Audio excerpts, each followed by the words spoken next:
अस्सलाम वालेकुम। आज हमने चैप्टर नंबर 14 स्टार्ट करना है। चैप्टर नंबर 14 है ट्रांसपोर्ट।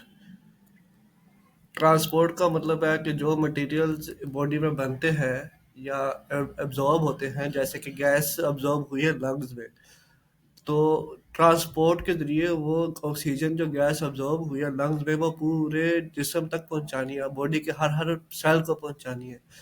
तो इसी तरह अगर प्लांट्स की बात करें तो जो ग्लूकोज बनेगी वो बनेगी लीव्स में बनेगी, पत्तों में बनेगी, लेकिन उसे through out the plant body transport करवाया जाता है। अच्छा, जो need for transport of materials के ट्रांसपोर्ट की नीड क्यों है, तो ये इसलिए कि the living organism is a complex interaction of physical and chemical reactions involving different elements and molecules. कि जो लिविंग ऑर्गेनिज्म है उनमें कई तरह की केमिकल रिएक्शन और फिजिकल रिएक्शन होते हैं, जो जिसमें बहुत सारे एलिमेंट्स और मॉलिक्यूल इन्वॉल्व होते हैं। वो तकरीबन जिस्म के हर सेल में ही ये हो रहा है। All living cells are or living organism must obtain or transport certain materials within the body and also transport and remove waste out of their bodies or cell। कि जो लिविंग सेल है वो हर हर cell को ये must है कि वो कुछ मटेरियल्स को ऑब्टेन करे और कुछ मटेरियल को बाहर भेजे। और जो ऑब्टेन करने हैं वो जो सर्टेन मटेरियल्स होंगे, जैसे कि ग्लूकोज, ऑक्सीजन वगैरह, ये उसे चाहिए, और कार्बन डाइऑक्साइड और यूरिया वगैरह उसने रिलीज करते हैं। If there were no transport systems, अगर ट्रांसपोर्ट सिस्टम ना होते तो जो मल्टी सेलुलर ऑर्गेनिज्म है, कॉम्प्लेक्स मल्टी सेलुलर ऑर्गेनिज्म, वो उसके हर सेल जो है वो ज़ाया हो जाते, उन तक ऑक्सीजन पहुंचनी नहीं थी। हम्म, अगर हम फिलहाल पहले स्टार्ट करेंगे ट्रांसपोर्ट इन प्लांट्स। तो जो ट्रांसपोर्ट इन प्लांट्स में जो मेन इस्तेमाल चीज़ होती है वाटर की ट्रांसपोर्ट के लिए, वो होती है जाइलम। और जाइलम और जो अब्जॉर्ब होता है वाटर वो रूट्स के ज़रिए होता है। तो रूट्स का जो काम है वो सिर्फ यही नहीं है कि प्लांट को ज़मीन में गाड़े रखना, उसे खड़ा रखना है, बल्कि जो रूट्स का मेजर फंक्शन है वो ये है कि उसने सॉइल से मिनरल्स और वाटर अब्जॉर्ब करने हैं। तीन तरह के न्यूट्रिएंट्स चाहिए होते हैं प्लांट को: carbon dioxide, water and minerals. Carbon dioxide तो एयर से ले लेता है, लेकिन जब वाटर और मिनरल्स जो होते हैं वो रूट के जरिए आते हैं। इसके अलावा लाइट चाहिए होती है, लेकिन खैर उन्हें हम न्यूट्रिएंट्स में शुमार नहीं करते, वो एज ए एनर्जी हम उसे कंसिडर करते हैं। अच्छा, जो वाटर एंड मिनरल्स को हासिल करने के लिए फिर जो है रूट को ये करना पड़ता है कि उनका सरफेस एरिया बहुत ज़्यादा लार्ज हो। और इसको अचीव ये किया जाता, कैसे किया जाता है, एक्सटेंसिव ब्रांचिंग के साथ। अगर मैं आपको दिखाऊं कि ये देखें, ये एक मेन ब्रांच है, फिर उसकी आगे ब्रांचेस हैं, ठीक है। अब उन ब्रांचों में मजीद ब्रांचिंग हुई हुई है। अब ये देखें, इस तरह कर करके इंतहाई लेंथी उसकी चली जाती है। ये मतलब इस तरह उसको जितना मर्जी एक्सटेंसिव कर ले। अभी हम ऊपर एक इंटरेस्टिंग फैक्ट है कि a rye plant less than 1 meter tall has some 14 million branch roots of a combined length of over 600 kilometers। ये एक राई प्लांट होता है, उसकी जो हाइट है वो 1 मीटर यानी कि 3 फुट के करीब होगी। और उसकी जो रूट्स की ब्रांचेस हैं, इस तरह जो मैंने अभी शो किया है, वो तकरीबन 14 मिलियन यानी कि 1 करोड़ 40 लाख है। और उनको जो लंबाई में इकट्ठा करें तो तकरीबन 600 किलोमीटर हो जाएंगी। तो इससे अंदाज़ा लगाया जा सकता है कि जो बड़े प्लांट्स होंगे जिनका रूट बहुत ज़्यादा फैली होंगी, उनको कितना बड़ा सरफेस उनका कितनी जो है लेंथी रूट्स होंगी। एक्सटेंसिव ब्रांचेस की बात होगी। इसके अलावा जो एक मेन सबसे इम्पोर्टेंट चीज़ है वो ये रूट्स में वो उसके रूट हेयर्स हैं। Root hairs, the roots bear a dense cluster of tiny hair-like structure which are extension of epidermal cell of roots। के जो रूट हेयर्स है वो टाइनी हेयर लाइक स्ट्रक्चर्स हैं, और ये एक्सटेंशन होती है एपिडर्मल सेल का। और these are root hairs which are in fact the site where most of the uptake of water and minerals take place. तो अगर इसी चीज़ को ध्यान में रखते हुए कि सबसे ज़्यादा इसी में होता है कि आप अगर ये देखें कि 67% जो है वो जो सरफेस एरिया है रूट्स का वो रूट हेयर्स प्रोवाइड करते हैं। तो इसको इस तरह भी देखा जा सकता है कि जो 67% वाटर अब्जॉर्प्शन होती है वो रूट हेयर्स की वजह से होती है। अब आगे है कि plants are able to synthesise all their required compound with the help of minerals from H2O। ये बात हो चुकी है कि H2O और मिनरल सोयल से, जबकि कार्बन डाइऑक्साइड और जो है हवा से, और लाइट एनर्जी भी हवा से। Most of the minerals enter the root hairs or epidermal cells of the root along with water in bulk flow के अ, ये लाइन आगे हमें बहुत काम आएगी कि most of the minerals enter root hairs और epidermal cells of the roots along with water in bulk flow के जो मिनरल्स वो डिजोल्व है वाटर में, सॉइल वाटर में, तो वो जो एंटर करते हैं एपिडर्मल सेल ऑफ रूट्स में, वो mass flow, bulk flow, mass flow एक ही चीज़ है, इसके जरिए करते हैं। लेकिन कुछ जो है डिफ्यूजन के जरिए भी, फैसिलिटेटेड डिफ्यूजन से भी, और कई केसेस में एक्टिव ट्रांसपोर्ट के जरिए भी मिनरल्स को अंदर लेके आया जाता है। Mineral absorption by roots. उससे पहले ये यहाँ पर एक और इंटरेस्टिंग फैक्ट है कि प्रोसोपिस जो है ये ट्री लेगुमिनीज लेगुमिनोसी जो है फैमिली उससे बिलोंग करता है, और इसकी जो रूट्स की डेप्थ होती है वो 50 मीटर्स है। तो अगर इसको 50 मीटर्स को किया जाए तो ये मिलियंस ऑफ किलोमीटर में चला जाएगा इसके रूट्स। अच्छा, नेक्स्ट करते हैं। नेक्स्ट है कि मिनरल एब्जॉर्प्शन बाय रूट्स के जो मिनरल जो प्लांट्स को मिनरल अब्जॉर्ब करने होते हैं वो सॉइल वाटर में डिजॉल्व होते हैं, और इनकी जो कंसंट्रेशन है मिनरल्स की वो सॉइल की जरखेज़ी और उसकी एसिडिटी पे डिपेंड करती है। और भी फैक्टर्स होते हैं लेकिन ये दो मेन फैक्टर्स हैं। अच्छा, यहाँ पर एक चीज़ इंटरेस्टिंग समझने वाली है कि अगर तो अ, ये हो ये अगर देखिएगा कि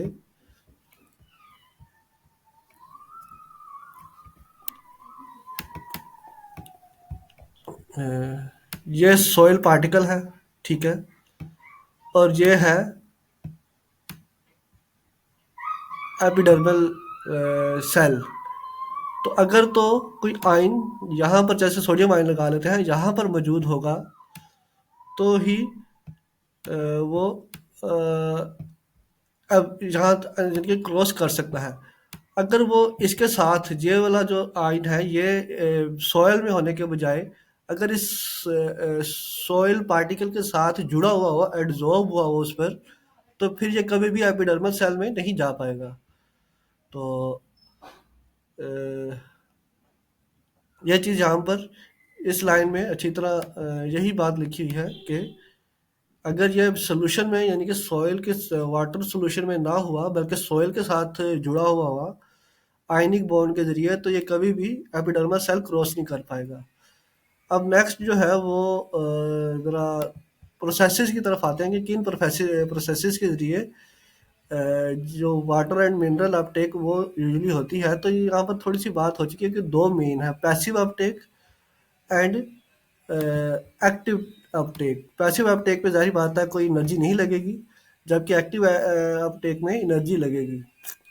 पैसिव अपटेक में जो मेन होती है वो डिफ्यूजन होती है। डिफ्यूजन आपको पता है कि हायर कंसंट्रेशन से लोअर कंसंट्रेशन की तरफ जाना।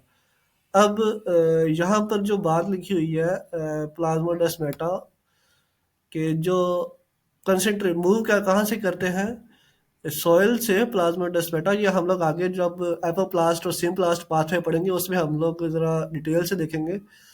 लेकिन फिलहाल अगर इसको इस तरह डायग्राम पे आ जाइए, बात यहाँ पर यह की जा रही है कि रूट हेयर से, ये रूट हेयर का स्ट्रक्चर दिखाया हुआ है। ये अगर ये वाला देखिए तो ये यहाँ पर जो रूट हेयर का स्ट्रक्चर है, तो वाटर ने रूट हेयर में गया और रूट हेयर से वो जाएगा अंदर। अगर आप देख सकती हैं तो ये वाले जो है ना, ये सारे कनेक्शंस, ये और ये भी, जैसे कि ये पूरा अंदर तक जा रहा है, इससे इन्हें कहते हैं प्लाज्मोडेस्माटा। और ये भी इसमें ही आता है, तो प्लाज्मोडेस्माटा। तो ये अब ये देखिए कि ये सारे कनेक्टेड हैं, इनके जो साइटोप्लाज्म है वो कनेक्टेड है सेल्स के। तो जो जो वाटर है वो एक उसका पाथ ये होता है कि जब वो एंटर करता है तो वो इन प्लाज्मोडेस्माटा के जरिए अंदर पहुंचता पहुंचता पहले एपिडर्मिस को क्रॉस करता है, फिर ये जो कोर्टेक्स है इसको क्रॉस करता है, फिर ये जो एंडोडर्मिस है, यानी कि ये वाली जो लेयर है, इसको क्रॉस करता है। और एक यहाँ पर आती है कैस्पेरियन स्ट्रिप। इसको नेक्स्ट देखेंगे, ये इम्पोर्टेंट है, इसको जहन में रख लीजिएगा कि ये थोड़ा सा नेक्स्ट हम देखेंगे इसे। इसके बाद जो जब एंडोडर्मिस क्रॉस करता है फिर जा, और फिर उसके बाद पेरिसाइकिल आती है, पेरिसाइकिल को क्रॉस करता है और फिर जाके कहीं वैस्कुलर बंड सिलेंडर यानी कि जाइलम तक पहुंचता है। तो इसका पाथ एक ये भी है कि ये प्लाज्मोडेस्माटा के जरिए चलता जाता है। तो अ, अच्छा, जब जाइलम तक पहुंचता है उसके बाद जहाँ पर ट्रांसफॉरेशनल पुल होती है, हम इसको लेटर टॉपिक्स में अच्छी तरह डिस्कस करेंगे, उसके जरिए ये रूट से लीफ तक पहुंच जाता है। अब यहाँ पर अ, अगर देखिए कि सबसे जो मेन इन्होंने लिखा हुआ है कि डिफ्यूजन ऑफ फाइन्स कैसे होती है मैस फ्लो के जरिए, कि यहाँ पर या एपोप्लास्ट पाथवे, यह हम लोग इससे थोड़ी देर में डिस्कस करेंगे, फिलहाल ये आगे पूरे टॉपिक्स आएंगे, तो लिहाजा जब आएंगे हम लोग उसी में देखेंगे कि ये एपोप्लास्ट पाथवे क्या होता है। लेकिन फिलहाल बात यहाँ पर समझने वाली ये है कि यहाँ पर तीन रास्ते हैं। पहला, ये प्लाज्मोडेस्माटा के जरिए यानी कि प्रोटोप्लास्ट टू प्रोटोप्लास्ट मूव करता जाए वाटर, ये होगा सिम्प्लास्ट पाथवे। बल्कि देखिए आगे आएगा, ये देखिए सिम्प्लास्ट पाथवे क्या है कि it is the system of interconnected protoplast in the root cells. कि ये इंटरकनेक्टेड जो चैनल्स होते हैं उन्हें कहते हैं प्लाज्मोडेस्माटा। और the cytoplasm of the neighbouring cell is connected with another by plasmodesmata. कि ये प्लाज्मोडेस्माटा के जरिए जुड़े होते हैं। और प्लाज्मोडेस्माटा क्या है कि cytoplasmic strands that x tends through pores in adjacent wall. के प्लाज्मोडेस्माटा जो है वो सेल वॉल में विंडोज होती हैं जिस जहाँ से जो साइटोप्लाज्म है दो सेल्स का वो आपस में कनेक्ट कर जाता है। तो पहली जो एक ये सिम्पलास्ट पाथवे है, ये वाटर की वो मूवमेंट है जो प्लाज्मोडेस्माटा के जरिए होती है। अ, इसके बाद है एक और जो है एपोप्लास्ट। एपोप्लास्ट क्या है कि जो सेल वॉल्स होती हैं एडजेसेंट, उन उनसे वाटर जो है जैसे दीवार से पानी रिसता चला जाता है अंदर, इसी तरह यहाँ पर भी सेल वॉल से पानी अंदर चला जाता है। कहाँ तक? अभी हमने बात की थी कि कैस्पेरियन स्ट्रिप्स इन्हें रोकती है फिर, यानी कि in the roots apoplast pathway becomes discontinuous in the endodermis due to presence of Casparian strips. Apoplast pathway कहाँ तक जा सकता है? एंडोडर्मिस तक जा सकता है। उस ये सबसे फास्ट होता है यूजली एपोप्लास्ट पाथवे, लेकिन कैस्पेरियन स्ट्रिप्स में आके ख़त्म हो जाता है ये वाला पाथवे, वाटर की ये जो मूवमेंट होती है सेल वॉल के जरिए। फिर सिम्प्लास्ट पाथवे साइटोप्लाज्म के जरिए। फिर एक और है वैक्यूलर पाथवे। ये वाला जो पाथ है इसमें water vacuole to vacuole move करता है, और ये यूजली और ज़्यादा स्लोअर होता है। कि in this pathway water moves from vacuole to vacuole through neighboring cell crossing the symplast and apoplast in the process and moving through the cell membrane by osmosis। के ऑस्मोसिस के ज़रिए पहले ये ज़ाहिर बात है अगर वैक्यूल तक पहुंच रहा है तो सेल वॉल भी क्रॉस करनी पड़ेगी, साइटोप्लाज्म भी कंट्रोल करना पड़ेगा, और फिर जाके कहीं वैक्यूल तक पहुंचेगा। तो लिहाजा ये जो मूवमेंट है ये ऑस्मोसिस के ज़रिए होगी।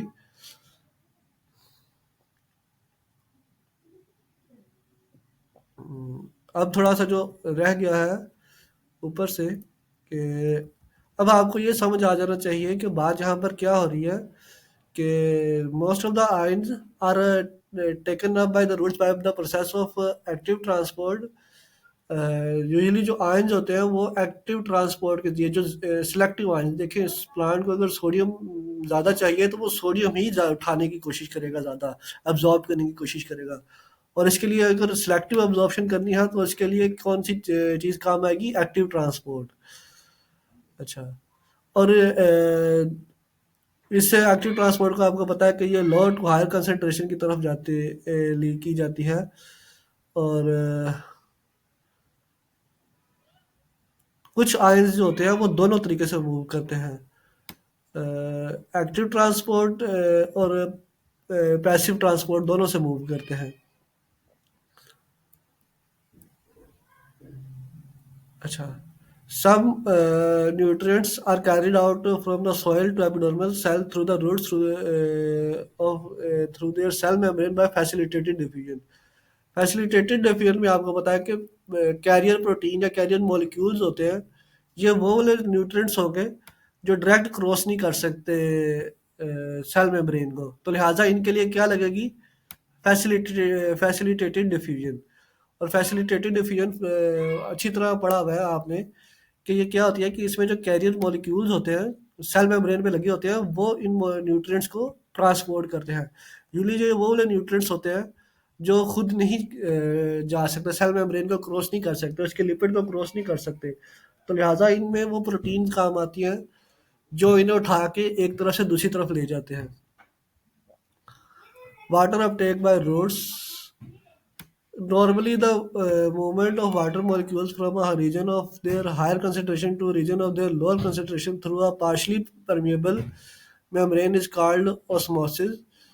अच्छा। ऑस्मोसिस आपको पता है कि हायर कंसंट्रेशन रीजन से लोअर कंसंट्रेशन रीजन की तरफ जाती है थ्रू पार्शियली परमिएबल मेम्ब्रेन। और अगर ऑस्मोसिस के ज़रिए सेल में पानी मूव करे तो उसे कहते हैं एंडोऑस्मोसिस, और अगर ऑस्मोसिस के ज़रिए वाटर मूव आउट करे यानी कि बाहर आ जाए सेल से, उसे कहते हैं एक्सोमोसिस। एक्सोस्मोसिस, एंडोस्मोसिस और एक्सोस्मोसिस, इसके कई नाम हैं जो कई प्रोनाउंसिएशन है। कुछ लोग इसे एक्सोस्मोसिस पढ़ते हैं, कुछ एक्सोस्मोसिस पढ़ते हैं, तो लिहाजा स्पेलिंग पे ध्यान दीजिएगा इसके। अच्छा, the cell wall of epidermal cells of roots is freely permeable and to water and other minerals.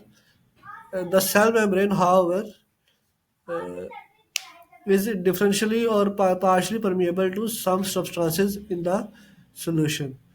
कि जो सेल वॉल है वो सिलेक्टिवली परमिएबल नहीं है, वो फ्रीली परमिएबल है, हर चीज़ को अलाउ कर सकती है अंदर बाहर जाने के लिए। लेकिन सेल मेम्ब्रेन क्योंकि डिफरेंशियल और पार्शली परमिएबल है तो स्पेसिफिक सब्सटेंसेस को ही अंदर या बाहर आने देगी। The water which enters the epidermal cells along the concentration gradient and passes through cortex, कि जो एपिडर्मल सेल क्रॉस कर गया कंसंट्रेशन ग्रेडियंट के साथ, फिर उसके बाद उसने क्या क्या क्रॉस करना है? कॉर्टेक्स क्रॉस करना है, एंडोडर्मिस क्रॉस करना है, पेरिसाइकिल क्रॉस करना है, और आखिर में जाके वो पहुंचेगा जाइलम सेल्स तक।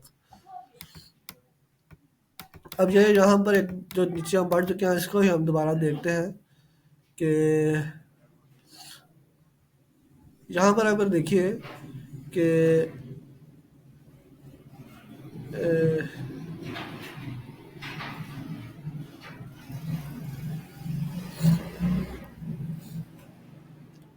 इस डायग्राम में जो ये बताया गया है कि the apoplast pathway is of great importance for both water and solutes. कि जो एपोप्लास्ट है वो क्योंकि सेल वॉल के ज़रिए ही जाता जाएगा आगे, तो वो ज़्यादा इम्पोर्टेंट है। लेकिन up to Casparian strips, Casparian strip अगर आप यहाँ पर देख सकें कि यह फिर आके रोक देती हैं, ये पानी को आगे मूव नहीं करने देती। तो यहाँ पर फिर सिम्प्लास्ट पाथवे होता है। एक्चुअली बात यह है कि सिम्प्लास्ट पाथवे थोड़ा स्लो है और एपोप्लास्ट पाथवे फास्ट है, तो लिहाजा जो प्रेफर किया जाता है वो है एपोप्लास्ट पाथवे। और जहाँ पर जो सिम्प्लास्ट पाथवे है वो यूजुअली इन्हीं रीजन में होता है, मतलब इस रीजन में होता है जब ये पेरिसाइकिल एंडोडर्मिस को क्रॉस करने लगता है, तब जाके ये सिम्प्लास्ट पाथवे आता है। लेकिन पीछे से सारा एपोप्लास्ट पाथवे ही फॉलो होता है। तो यहाँ तक आज टॉपिक है कि कहाँ तक किया हमने, अ, जो है uptake of root of uptake of water by roots, और स्पेसिफिकली टाइप्स ऑफ पाथवे, जिसमें कि एपोप्लास्ट पाथवे, सिम्प्लास्ट पाथवे और वैक्यूलर पाथवे।